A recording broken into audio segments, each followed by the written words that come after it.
सो ये इसका दूसरा वाला पार्ट है। इस वाले पार्ट में हम सीड साइंस का ये लास्ट लास्ट पार्ट का ये दूसरा वाला पार्ट है। इस वाले पार्ट में हम कवर करेंगे कि जितनी भी हमारी क्रॉप्स होती हैं, ठीक है, बेसिकली जितनी भी हमारे एग्रोनॉमिकल क्रॉप्स होती हैं या वेजिटेबल क्रॉप्स होती हैं, उनकी हम जेनेटिक प्योरिटी और genetic percentage, sorry germination percentage, इन दोनों के बारे में बात करेंगे, ठीक है। तो यदि आप पर्टिकुलर एक एक क्रॉप के बारे में बात करने चाहेंगे तो ये काफ़ी लेंदी हो जाता है। जैसे राइस है, वीट है, बार्ले है, ओट है, पर्ल मिलेट है, उसके बाद बहुत सारे हैं, पी हैं, ओकरा है, चिली है, टमाटो है, पोटैटो है, सारे के सारे एक पर्टिकुलर वे में बात करने जाएंगे तो बहुत लेंदी पड़ जाएगा। तो सबसे सिंपल वे में इसको याद कर कैसे करते हैं, जैसे मैंने इसको कैसे याद किया, तो एक इसका रेंज मान लीजिए। रेंज का मतलब क्या होता है, यदि प्योरिटी परसेंटेज की बात की जाए तो जितने भी हमारे सीड आते हैं, ठीक है, जितनी भी सीड आते हैं, लगभग इनका एक ठो रेंज होता है। वो रेंज है 95 से लेकर 99% तक। एक रेंज याद कर लीजिए, प्योरिटी परसेंटेज में सारे सीड का 95 से 99% तक। कोई ऐसा सीड नहीं होता है जिसमें जो प्योरिटी होती है, जो जेनेटिक प्योरिटी होती है, वो 95 से बिलो हो जाए या 98 से एबव हो जाए, या 99 से, सॉरी 99 से एबव हो जाए। जितने भी सर्टिफाइड सीड आते हैं सारे के सारे में जेनेटिक जो प्योरिटी होती है उसको याद रखना, वो 95 से लेकर 98, यानी 95 से लेकर 98 या 99% तक, मैक्स 99%, 100% किसी में नहीं होती, क्योंकि सर्टिफाइड सीड का ये जेनेटिक प्योरिटी ही होती है आपकी 98% तक। तो एक रेंज है 95 से 99% तक, इसको याद रखना। जो जर्मिनेशन परसेंटेज है ये वेरी करता है, ठीक है। ये वेरी इतना करता है कि कुछ कुछ क्रॉप में जो जेनेटिक मतलब जर्मिनेशन परसेंटेज है वो 90% तक होता है, ठीक है, और कुछ कुछ क्रॉप में जो जर्मिनेशन परसेंटेज है वो 60% तक होता है। तो यदि इसकी रेंज की बात करें तो ये 60 से लेकर 95% तक हो सकता है, जो जर्मिनेशन परसेंटेज है। जर्मिनेशन परसेंटेज का मतलब होता है कि मैंने 100 ग्राम यदि सीड को अपने खेत में लगाया तो 60 ही सीड उसमें जर्मिनेट होते हैं, बाकी 40 डिस्ट्रॉय हो जाते हैं। तो उसकी जो जर्मिनेशन परसेंटेज होता है वो 60 होता है, ठीक है। तो ये वेरी करता है क्रॉप टू क्रॉप। तो इसमें दो चार हैं जो मोस्ट इंपॉर्टेंट है। जैसे वीट का पूछा जाता है, तो वीट के केस में जो जर्मिनेशन परसेंटेज है वो 85% है। वीट में याद रखना, यहाँ से क्वेश्चन भी IBPS CFO में पूछा गया था। तो वीट के केस में जो जर्मिनेशन परसेंटेज है, मिनिमम जर्मिनेशन परसेंटेज, वो 85% है। और वहीं राइस की बात करें तो उसमें आपका 80% है, ठीक है। उसके बाद हम कुछ और, जैसे हाइब्रिड मेज की बात करें, ठीक है, या मेज कंपोजिट की बात करें, तो इसमें जर्मिनेशन परसेंटेज 90% तक होता है, ठीक है। हाइब्रिड मेज या कंपोजिट मेज, इनमें जो जर्मिनेशन परसेंटेज होता है वो 90% तक होता है, यानी कि 100 सीड लगाते हैं तो उसमें 90 सीड जर्मिनेट करता है, ठीक। और बाकी कुछ पर्टिकुलर क्रॉप हैं, जैसे आपका कॉटन हो गया। कॉटन के केस में जर्मिनेशन परसेंटेज 60 होता है, यानी आप 100 सीड लगाते हैं तो उसमें केवल 60 ही सीड जर्मिनेट करेंगे, 40 सीड जर्मिनेट नहीं करते, ठीक है। तो इस तरह से क्या नाम है, जर्मिनेशन परसेंटेज वेरी करता है, ठीक है। तो जर्मिनेशन परसेंटेज में एक रेंज मान के चलिएगा कि रेंज होती है 60 से आपकी 90% तक, ठीक है। प्योरिटी तो सबको सिंपल है कि प्योरिटी सभी को याद हो जाएगी। इसलिए याद हो जाती है प्योरिटी क्योंकि प्योरिटी के केस में क्या होता है कि हम रेंज मान लेते हैं कि 95 से 98% तक, उसी के बीच में वेरी करता रहता है, ठीक है। तो इस तरीके से क्या नाम है, जेनेटिक प्योरिटी होती है। अभी पूछे कि हायर फिजिकल प्योरिटी किस क्रॉप में होती है, तो सबसे ज़्यादा जो फिजिकल प्योरिटी होती है, ठीक है, जो शुद्धता होती है बीज में, वो सबसे ज़्यादा होती है मेज और भिंडी में, मतलब 99% तक। जो प्योरिटी परसेंटेज होता है वो होता है 99% तक मेज और भिंडी के केस में, ठीक है।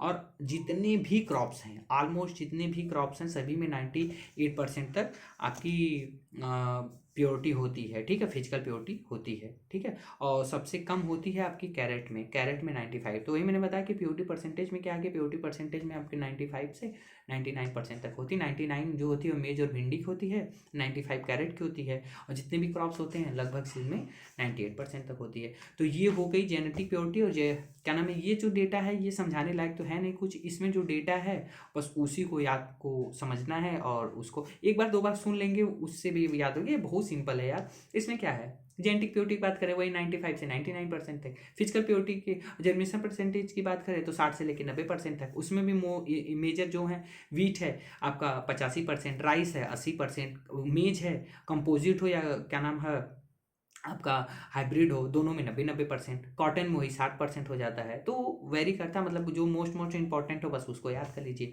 इस यहाँ से बहुत ज़्यादा क्वेश्चन नहीं, बस पूछा गया था केवल वीट को लेके, ठीक है। तो मैं वीट, राइस, हाइब्रिड, कॉटन और इसको मेज को बता दिया हूँ, ठीक है। अब जो हमारा नेक्स्ट है वो है SMR और SSR। ये बड़ा इंपॉर्टेंट है, बार बार इसका डिस्कस हुआ था कि SMR और SSR क्या चीज़ होती है। तो इसको समझ लीजिए, ये भी बहुत सिंपल है, ठीक है। पहले हम समझते हैं SMR को, फिर दूसरा समझेंगे SRR को, ठीक है। SMR का क्या होता है, उसका फुल फॉर्म होता है सीड मल्टीप्लिकेशन रेशियो, ठीक है। सीड मल्टीप्लिकेशन रेशियो का हिंदी मतलब बताएं तो एक ही चीज़ होता है, बीज गुणवत्ता, ये सॉरी गुणता, ठीक है। मतलब किस तरीके से सीड का मल्टीप्लिकेशन होता है, कहने का मेरा मतलब सिंपल वे में यही है, एक सीड से कितने सीड बनते हैं। आप बुआई एक ही सीड की करते हैं ना, आप खेत में बुआई मेरा कहने का सेंस ये था कि आप सीड को, मान लीजिए कि आपके पास 100 सीड है, तो आप एक एक सीड करके ही बोते हैं ना उसको। ऐसा तो नहीं है कि 100 सीड एक ही जगह इंसर्ट कर दिए या एक साथ कर दिए, ऐसा तो नहीं होता, ठीक है। तो एक सीड से कितने सीड बनते हैं, वही होता है SMR। कहने का मेरा मतलब फिर से समझिए कि एक सीड, मान लीजिए कि एक पौधा है, एक पौधा तैयार होने के लिए एक सीड की ही आवश्यकता होती है, और एक पौधा है वो एक सीड से यदि तैयार होता है तो वो कितने सीड प्रोड्यूस कर सकता है, वो कितने सीड दे सकता है, कितने बीज वो दे सकता है, वही होता है SMR। SMR का मतलब सीड मल्टीप्लिकेशन रेशियो, यानी एक सीड से कितने सीड बनते हैं, उसे कहते हैं SMR। कुछ स्पेसिफिक क्रॉप होती हैं जिसका SMR हमको पढ़ना जरूरी है। टोटल मैंने इसमें 8 से 10 मोस्ट इंपॉर्टेंट छाटे हैं, सारे क्रॉप्स का नहीं पढ़ना है, बस उसको आप सुन लीजिएगा, वहीं से मोस्ट ऑफ द क्वेश्चन बनते हैं, ठीक है। तो नंबर 1 पे बात करें पैडी की, ठीक है। तो पैडी के केस में जो SMR होता है वो 1:80 के रेशियो में होता है, यानी कि मतलब एक सीड से 80 सीड पैडी में बनते हैं या धान में बनते हैं। एक सीड से आप धान में 80 सीड ले सकते हैं।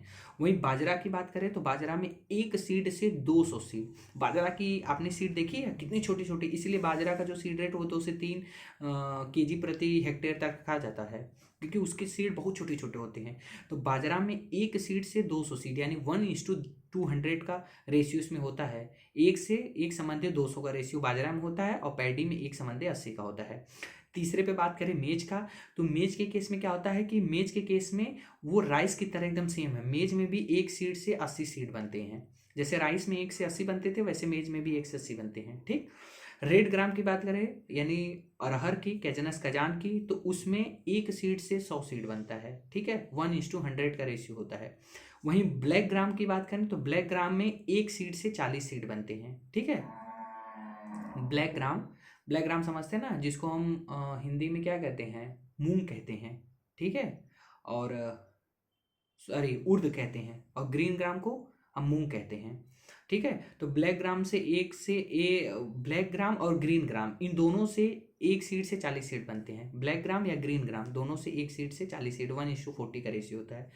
और काउपी की बात करें, ठीक है, तो काउपी जिसको हम लोबिया हिंदी में कहते हैं, काउपी से भी एक सीड से 40 सीड। तो देखिए अब इसको मैं ट्रिक से भी बता दूंगा कि कैसे इसको अच्छे से याद करना है। वहीं ग्राउंड नट में बात करें तो एक सीड से 8 सीड बनते हैं, ठीक है। और वहीं पोटैटो की बात करें तो एक सीड से 4 सीड बनते हैं, ठीक है। आप पोटैटो की कल्टीवेशन करते हैं ना, तो एक सीड से 4 सीड। और सबसे लोवेस्ट SMR पोटैटो का होता है, यदि पोटैटो ऑप्शन में न दिया हो, यदि ग्राउंड नट दिया हो तो दूसरा होता है ग्राउंड नट आपका। यहाँ फिर कंफ्यूजिंग, मतलब एग्जामिनर आपके साथ खेलता है कि पोटैटो ना देके सबसे बता देता है कि सबसे, हम लोग पढ़े हैं अभी तक यही सुने हैं कि SMR सबसे लोवेस्ट पोटैटो में होता है। अब वहाँ पे पोटैटो ऑप्शन भी नहीं है, तो जो दूसरा सबसे लोवेस्ट होता है ग्राउंड नट, उसको लगा देना ऑप्शन, ठीक है। 1:8 के रेशियो में ग्राउंड नट होता है। और सेफ फ्लावर की बात करें तो 1:50 के रेशियो में होता है। वहीं आपकी सीसिम की बात करें तो 1:250 के रेशियो में आपका ये होता है। वहीं टबैको की बात करें तो 1:148, ठीक है, सॉरी 1:450, यानी एक सीड से 450 सीड उससे बनते हैं। फिर वहाँ पे वीट की बात करें तो वीट के केस में 1:20 के रेशियो में, यानी एक संबंधी 20 के रेशियो में सीड बनती है, यानी एक सीड से वीट में 20 सीड बनते हैं, ठीक है। और सोरघम की बात करें यानी ज्वार की बात करें तो ज्वार में 1/100, जैसे 1/100 किसमें था, 1/100 आपके रेड ग्राम में था यानी अरहर में था, वैसे ही सोरघम में होता है, उसमें 1/100 के रेशियो में आपका वो बनता है, ठीक है। और वहीं बात करें कॉटन की, तो कॉटन के केस में 1 सीड से 50 सीड बनते हैं, ठीक है। कॉटन के केस में जो कॉटन की SMR होती है वो 1:50 के रेशियो में होती है, ठीक है। तो इस तरीके से ये सारा का सारा टोटल क्रॉप्स है, इसमें 12 टू क्रॉप्स हैं, इन सारों का SMR यही होता है। ये देखिए फैक्ट है, इसमें कुछ समझाने लायक तो है नहीं कि जिसे मैं एफिशिएंट तरीके से समझाऊं, मैं इसको केवल बता सकता हूं देख के, ठीक है, जिससे कि आप इसको अच्छे से एक बार पढ़िए। एक बार, 2 बार, 3 बार मैं भी पढ़ा था, मुझे अच्छे से याद हो गया था कि SMR और SSR क्या चीज़ होती है, ठीक है। तो SMR में इतना ही था। अब बात करते हैं SSR के बारे में। इस वीडियो को ज़्यादा लेंदी नहीं करेंगे, ये डेटा है तो डेटा को जल्दी जल्दी जितना कवर कर लिया जाए उतना अच्छा होगा।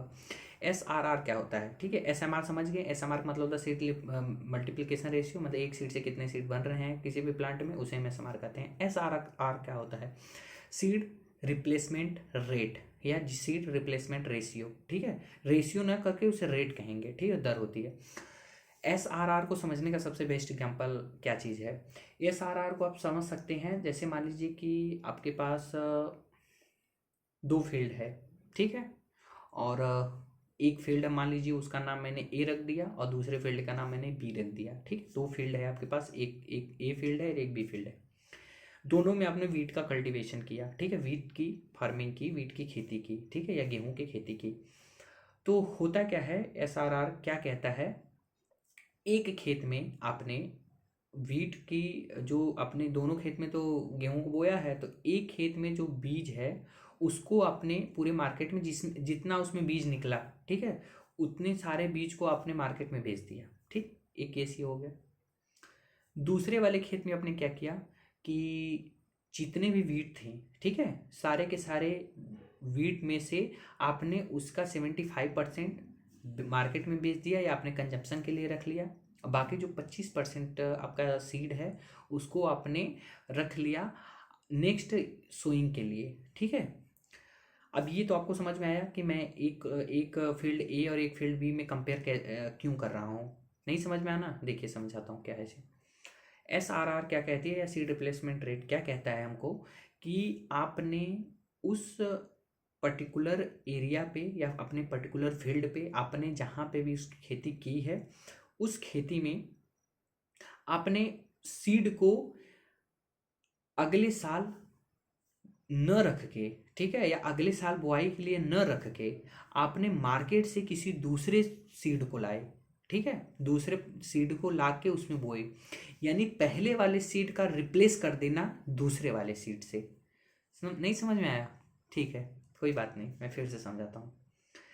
एक आपने फील्ड, आपके पास 2 फील्ड है, एक फील्ड का आपने पूरा का पूरा गेहूं निकाल दिया, दूसरे वाले फील्ड का आपने गेहूं रख लिया कि मैं 25% ये जो मतलब गेहूं मैंने रखा है इससे मैं अपने बी फील्ड की बुआई करूंगा। ए फील्ड के लिए मेरे पास बोने के लिए नहीं है, क्योंकि ए फील्ड का मुझे अगली बार, जैसे हमारे यहाँ फार्मर करते हैं ना कि एक साल गेहूं की बुआई करते हैं फिर अगले साल नए बीज को लाके बो देते हैं, तो पहले वाले बीज को रिप्लेस करके दूसरे वाले बीज को लगाना, वही होता है सीड रिप्लेसमेंट रेट।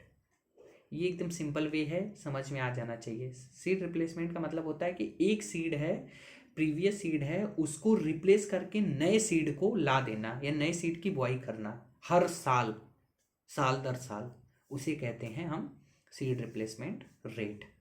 आप समझ में आया। सीड मल्टीप्लिकेशन, एक सीड से कई सीड बन रहे हैं, और सीड रिप्लेस का मतलब होता है कि अगली जो इस साल की सीड है उसको रिप्लेस करके किसी दूसरे सीड को या नई वैरायटी को ला देना। ये बेसिकली किया जाता है हाइब्रिड सीड के केस में, ठीक है, जहाँ पे हम देसी टाइप की वैरायटी को ग्रो कर रहे हैं तो वहाँ पे उसको रिप्लेस करते हैं हाइब्रिड सीड से। बेसिकली हाइब्रिड सीड में ये बहुत ज़्यादा यूज किया जाता है, ठीक है। तो कुछ पर्टिकुलर क्रॉप हैं जिसकी रेट होती है, ठीक है, उसको समझ लीजिए, जिसमें उसमें सबसे पहले है पैडी। पैडी में SRR होता है 70, ठीक है, 17। पैडी में SRR होता है 17, बाजरा में होता है 8, मेज में होता है 6, रेड ग्राम में होता है 6.1, ब्लैक ग्राम में होता है 17.7, ग्रीन ग्राम में होता है 11.7, क्राउ पी में होता है 14.2, ग्राउंड नट में होता है 5, सनफ्लावर में होता है 50 और सेसिम में होता है 15। ठीक, एक बार फिर से रिपीट। पैडी में 17 SRR, जो पैडी में 17 SRR, बाजरा या पर्ल मिलेट में 8, मेज में 6, रेड ग्राम में 6.1, ब्लैक ग्राम में 17.7, ग्रीन ग्राम में 11.7, काऊ पी में 14.2, ग्राउंड नट में 5, सनफ्लावर में 50 और सेसेम में 15। तो इसको एक बार दो बार सुन लेना, याद हो जाएगा। ठीक है, ये डेटा है, इसको एक बार दो बार सुन लेना तो याद हो जाएगा। तो इस वाले पार्ट में इतना ही। जो हमारा नेक्स्ट पार्ट होगा उसमें हम टेस्ट वेट के बारे में डिस्कस करेंगे कि टेस्ट वेट क्या चीज़ होती है।